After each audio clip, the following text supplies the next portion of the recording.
Penasaran? Yuk, ikutin kita. Halo, sekarang kita sudah bersama narasumber kita yaitu Kak Akbar. Selamat sore Kak. Sore. Sore Kak. Di sini saya Aulia Kusuma Dewi dan rekan saya Saskia Nifadiski Ramalia. Kita dari SMA Negeri 3 Cibinong. Kita mendapatkan tugas dari guru PPKN kita untuk mewawancarai narasumber seputar pers. Dan kita memilih kakak sebagai narasumber kita. Nah, kenapa tuh kalian memilih saya? Karena kita mau tahu aja seputar apa sih pekerjaan kayak penyiar radio itu kan kakak profesinya sebagai penyiar radio, jadi kita mau tahu aja gitu sejauh apa sih penyiar radio itu. Dan juga kita pengennya beda gitu. Kalau kelompok lain kan kayak penyiar TV udah mainstream lah gitu. Udah biasa gitu ya. Langsung ke pertanyaan aja kayak. Selain Jadi sesuai dengan temanya yaitu pers. Apa sih Kak pengertian pers menurut kakak sendiri? pers ya? Iya, Kalau pers. pers itu kan untuk garis besarnya adalah badan yang mengeluarkan atau yang memberitakan dari setiap kejadian, entah itu media cetak, media massa ataupun media elektronik.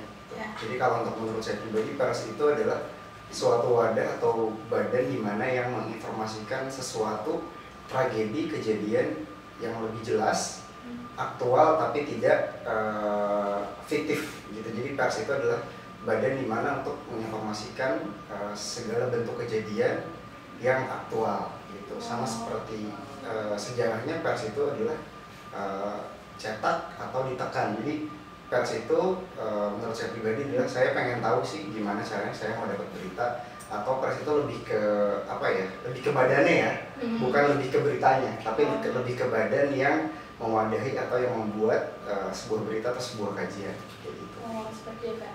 Nah, kakak itu kan sebagai penyiar radio ya profesinya. Sejak kapan sih Kak kakak menggeluti sebagai penyiar radio ini? Sejak kapan? Penyiar radio 2010 ya. 2010 saya masih kuliah waktu itu semester 5. Itu saya udah mulai jadi penyiar radio. Apa sebagai penyiar radio itu merupakan sebuah cita-cita kakak sejak kecil? Apa gimana gitu? Atau mungkin saat kuliah baru kakak terbesit ingin menjadi seorang penyiar radio? Kalau cita-cita sih kepengen sih ada ya, tapi nggak cita-cita. Cuman waktu itu saya jadi penyiar itu karena accident ya. Karena saat itu saya lagi ngerjain tugas di Bogor. Waktu itu saya dengar iklan, ada audisi, ada lomba siaran. Saya ikutin lomba siaran itu, jadilah juara 2. Dan dari situ kesempatannya kalau lo mau jadi penyiar, dan bisa langsung masuk tanpa harus ada open rekrutmen lagi. Jadi kita langsung dapat jalur khusus, kita langsung bisa training. Dan dari situ, ya karena pekerjaannya menyenangkan, jadi bisa dibilang itu cita-cita tapi nggak terlalu saya inginkan juga sih gitu. Tapi dari 2010 sampai sekarang sih dijalani sangat dengan enjoy sih, santai. Karena kerjaannya fun banget. Happy gitu ya kayak Happy terus, santai terus. Terus kayak selain happy kerjaan yang santai gitu, ada ketertarikan lain nggak Kak buat jadi penyiar radio, apa gitu yang bikin kakak tertarik? Kalau yang bikin tahu ada ya, karena kalau penyiar radio itu pada dasarnya kita di media ya. Media kita bisa bertemu banyak orang, ketemu narasumber dan ketemu artis. Jadi kalian bisa ketemu sama artis favorit kalian di radio gitu. Dan kalau kita sebagai media, orang media itu kita dapat privilege atau kita dapat kesempatan khusus kalau kita mau nonton konser nih. Wah, ada konsernya Super Junior gitu. Itu tanpa harus kita beli tiket, kita punya pekerjaan kita sebagai penyiar. Itu ketika kita dapat kesempatan itu langsung bisa nonton gratis gitu sih. Itu sih lebih bonusnya gitu. Itu bisa nggak seperti itu Kak? Bisa. Dan kesempatan pekerjaannya pun ketika di bidang radio itu bisa nyebar kemana-mana sih. Ketika ketemu kliennya di bidang apa, kita lebih tahu. Dan bahkan ada beberapa penyiar yang memang bisa jadi artis kayak gitu. Pekerjaannya lebih asik aja sih ya. Terus kalau misalkan jadi penyiar itu ada perlu keahlian khusus apa-apa gitu Kak? Ada nggak? Kalau keahlian khusus sih, kalau menurut saya pribadi setiap pekerjaan pasti ada ya. Kalau penyiar itu keahlian khususnya adalah gimana caranya kalian bisa berbicara sendirian. Kalian nggak tahu apa ada yang dengerin apa enggak, tapi kalian harus tetap fun gitu, ceria gitu kan. Jangan sampai di siaran kalian atau di siaran saya Ketika saya nggak tahu atau saya tahu nggak ada yang dengerin, saya tiba-tiba bete atau bad mood. Keahlian khususnya lebih ke komunikasi, terus language-nya juga, artikulasinya juga, sama teknisnya terkait dari produksi yang ada di situ kayak mixer. Terus ada kalian harus kerjanya multitasking karena beberapa radio mungkin ada operatornya gitu. Tapi kalau di sini kita operatornya kita dan jadi penyiar kita gitu. Kita megang mixer, kita siaran, kita lihat monitor. Jadi lebih ke apa namanya ke multitasking kita sih, lebih kesiapan diri kita bahwa kita siap nggak nih satu orang mengerjakan hampir 3 pekerjaan kayak gitu, ngomong dia, operator dia, sama baca iklan dia kayak gitu. Oke, terus kayak pas first impression kakak gitu pas jadi penyiar radio tuh kayak gimana gitu? First impressionnya awalnya sih nggak nyangka ya. Oh akhirnya gue bisa juara 2 nih dengan kata lain, saya nggak pernah cita-cita, cuma saya kayaknya jadi penyiar gitu asik ya. Tapi di kesempatan itu first impressionnya sih menyenangkan gitu, karena di beberapa tahun ke belakang penyiar radio itu pekerjaan yang prestisius ya, pekerjaan itu yang wah gitu. Dan saya merasakan itu gitu. Jadi ketika first impression saya jadi penyiar, oh ternyata jadi penyiar itu sama kayak selebriti nih gitu. Cuma bedanya selebritinya nggak terkenal gitu. Karena kita nggak kelihatan ya, karena kita jadi dengar aja gitu. Nah dari pengalaman situ kak, dari pengalaman kakak sebagai penyiar radio, pasti ada dong suka dukanya menjadi seorang penyiar radio. Nah kita mau tahu suka duka kakak sebagai penyiar radio itu apa?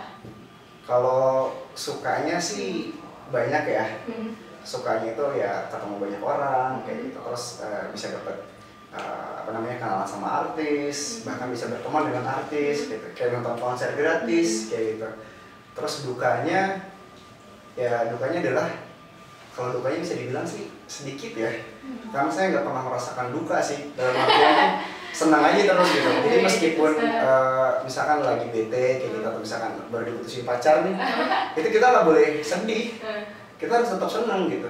Gimana caranya kedukaan kita itu didengerin sama pendengar, itu jadi kesenangan buat mereka gitu. Jadi dukanya lebih ke bete aja sih kalau siaran malam ya. Kalau siaran malam tuh lebih ke horor aja sih kayak gitu aja sih. Kalau duka-duka yang lain sih kayaknya nggak ada deh. Kayak diusinin pendengar jarang, kadang saya diusinin mereka kayak gitu. Terus sebelum kakak menjadi seorang penyiar radio, apakah ada profesi lain yang kakak geluti sebelum itu? Kalau sebelum itu saya kuliah saya siaran. Kalau untuk profesi yang lain sih sampai saat ini saya kerja office hour, malamnya saya siaran kayak gitu. Tapi kalau untuk yang lain kayak nge-band, nulis lagu, jadi manajer band sih itu sambil jalan. Jadi kayak sambilan nge-band gitu ya? Iya, sambilan nge-band, manajer band, terus kerja juga. Kerja sih bisa dibilang siaran sih sambilan ya, kerjanya reguler kayak gitu. Terus pengalaman apa yang paling menantang selama kakak menjadi penyiar radio? Pengalamannya adalah mewawancarai artis cantik. Kamu tahu Cherry Bell? Tahu. Oh, ya. Cherry Bell itu pertama kali mereka itu saya interview, pertama kali datang ke Bogor. Itu pengalaman menegangkannya gimana caranya kamu harus bisa menjaga image, nggak nervous. Datang 7 ya, Cherry Bell ada berapa sih? 7 atau 9 ya? 7 atau 9 deh. Kurang lebih 9 ya, 9 perempuan cantik gitu kan. Kamu harus wawancara mereka dengan stabil. Mereka kan pakai pakaiannya kan serba mini ya, cantik-cantik gitu. Lebih ke situ aja sih gitu. Jadi lebih kedeg-degannya adalah ketika kita ketemu sama artis baru, apalagi artis besar, kita harus bisa ngejaga ngejaga mood mereka ketika kita lagi siaran atau interview mereka kayak gitu sih. Menantangnya sih. Terus kan kalau kayak tadi dukanya misalkan lagi bete terus harus siaran gitu, gimana sih cara kakak gitu buat ngatasin kebetean itu gitu? Kita butuh tips kali aja berguna. Kan kita orang bete tuh kayaknya nggak mood banget ya, apalagi buat siaran, buat ngomong gitu aja udah nggak mood banget. Cuman kok kakak bisa gitu? Itu sudah menjadi darah daging sebenarnya. Jadi kalau saya dapat kabar yang kurang enak gitu, jadi ketika lagi mau siaran ternyata dapat kabar yang kurang enak, entah itu kabar dari keluarga, terus lagi dapat musibah, gila nih ATM gua kosong nih kan sedih kan. Jadi musibah banget. Jadi mood busternya lebih ke gimana caranya saya harus tetap fun, saya tetap harus ceria dengan cara biasanya saya datang ke ruang siaran atau sebelum siaran tuh saya biasanya teriak-teriak kayak gitu. Serius itu saya teriak-teriak, dengerin lagu, gimana caranya mood saya tetap stabil kayak gitu.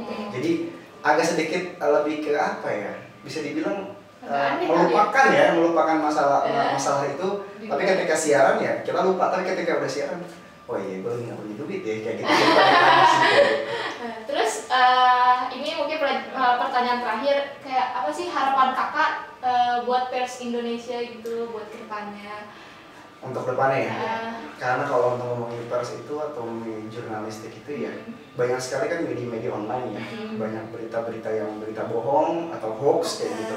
Nah sekarang sih harapannya mungkin kita dari penikmat penikmat berita, pembaca berita, atau kita penikmat media, kita harus bisa lebih bijaksana aja sih menyikapi setiap berita yang kita baca kayak gitu. Dan kalau kalian yang bekerja nanti di bidang pers, kalian juga harus tahu kode etik pers itu seperti apa, kode etik jurnalis itu seperti apa, karena sekarang itu banyak sekali korban-korban dari korban berita hoax kayak gitu, kayak korban dari pembohongan publik, pencemaran nama baik kayak gitu. Nah sekarang banyak sekali media-media yang memberitakan hal bohong kayak gitu, dan bahkan banyak sekali itu udah susah dibedain sih sebenarnya berita yang beneran atau berita yang bohongan itu yang mana. Jadi harapan saya mungkin kita sebagai penikmat atau pembaca berita itu kita lebih bijaksana menyikapinya, jangan langsung percaya aja, harus tetap cari tahu.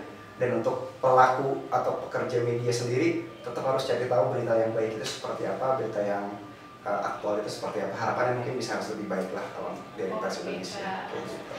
Oke, jadi itu aja pertanyaan yang kita mau tanyain. Makasih banget karena mau jadi narasumber kita. Dan kita mendapat banyak pelajaran banget ya dari Kak Akbar.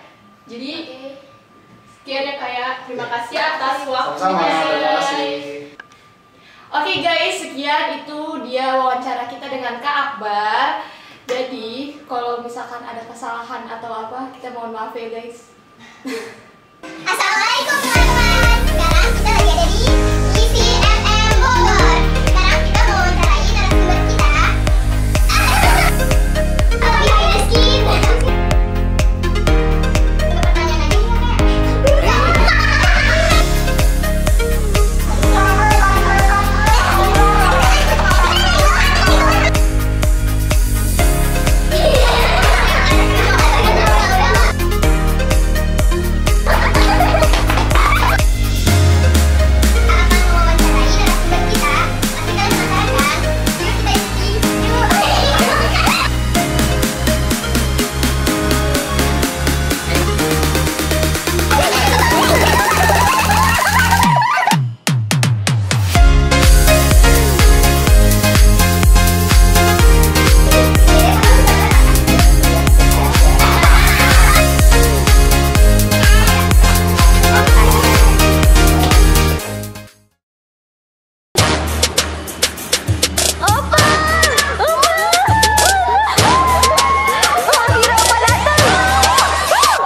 Told him.